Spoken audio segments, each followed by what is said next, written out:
What's going on, everybody? Mortem here, this time bringing you 5 100% that I gave up on. A video I like to make every now and again to remind people that I am in fact not a machine or an AI, and there are simply some games that for one reason or another, I never quite finish the 100% on. In many cases, however, I will typically still cover these games in some fashion via like a checkout video or perhaps even just a regular review every once in a while. But in spite of all the 100% reviews I put out, there are in fact games that I can't quite bring myself to push through for one reason or another. And given the nature of my channel, people often find that subject interesting, which is why I've made a couple of videos on this previously. And before we dive fully into these, I will say that most of these games I would not consider bad, but rather in some cases I'm simply bad at them, or in other cases they're just not for me. But with all of that said, let's actually dive into this and talk about some of these games. And to kick this list off, I wanted to talk about a title that actually just kind of stresses me out, which is why I couldn't finish it, and this is Dome Keeper. An interesting roguelike meets base building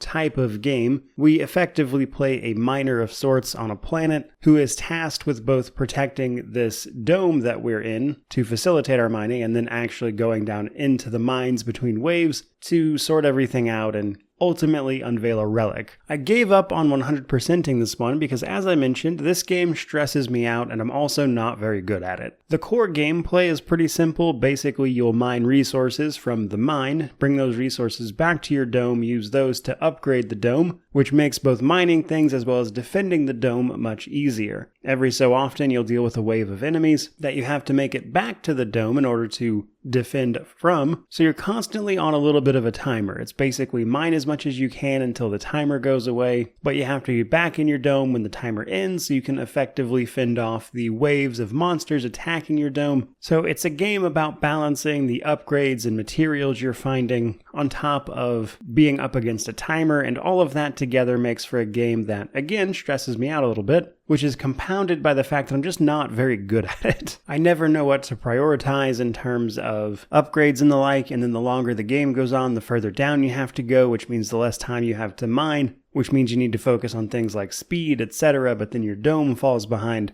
Which means that, despite the game's glowing reviews for the most part, and a really solid gameplay loop, on top of some secrets to uncover, it's just not a game that I am ever going to manage to push through to 100% on, so I of course gave up on it. Number 2 on the list, we have something a little bit different with Cassette Beasts, a Pokemon-like that launched back in, I believe it was April, that I actually really like. In terms of sort of monster collecting games, I think this one brings a lot of fresh ideas that a sort of flagship IP like Pokemon simply refuses to innovate on. So seeing a game, even a different one with clearly a lower budget, try to do a few unique things makes for a pretty interesting game. But ultimately, it's a game about monster collecting, and that's a pretty straightforward genre. But ultimately, the reason that I did not 100% this one is that I found it a little overwhelming, truth be told. Because for an indie game that is $20, there's an incredible amount of content here, a lot of which centers around its 100 plus monsters to collect, all with their own unique fusions and type matchups. Alongside the game's wealth of side content,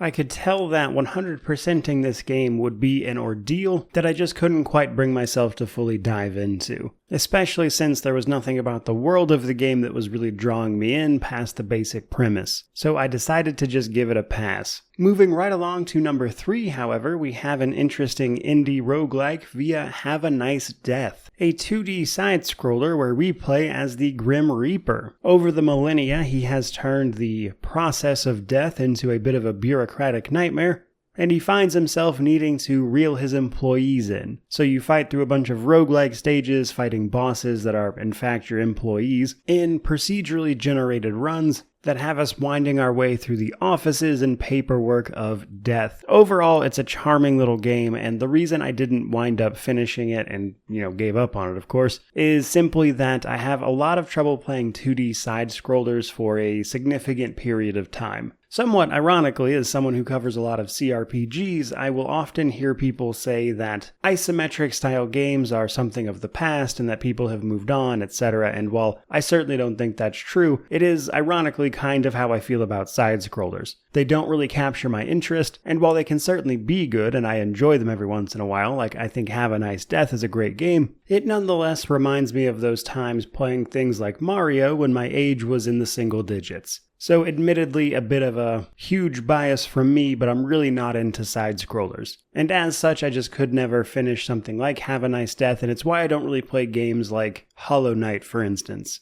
That brings us to number 4, however, and this is an interesting game called Potion Permit. A game that is very similar to Stardew Valley, except in Potion Permit, we play as the town's new alchemist whose job it is to keep the town healthy and moving on, of course, by collecting ingredients, making potions, while at the same time, of course, learning the people around town, getting to know everyone, which includes like 30 unique villagers, I believe. Ultimately, the gameplay loop gets a little stale, as you essentially spend every day just gathering resources, making the potions you need, talking to a few people, and while I'm sure that's compelling for some people, I just couldn't find enough interest there for me, and after the first few hours it really felt incredibly tedious to continue playing, which is why I decided to stop. And while I think games like Potion Permit and Stardew Valley can be potentially interesting as sort of life sims almost, especially as you uncover secrets about the town that can be potentially interesting, things like that, it's just not a genre that really speaks to me, as after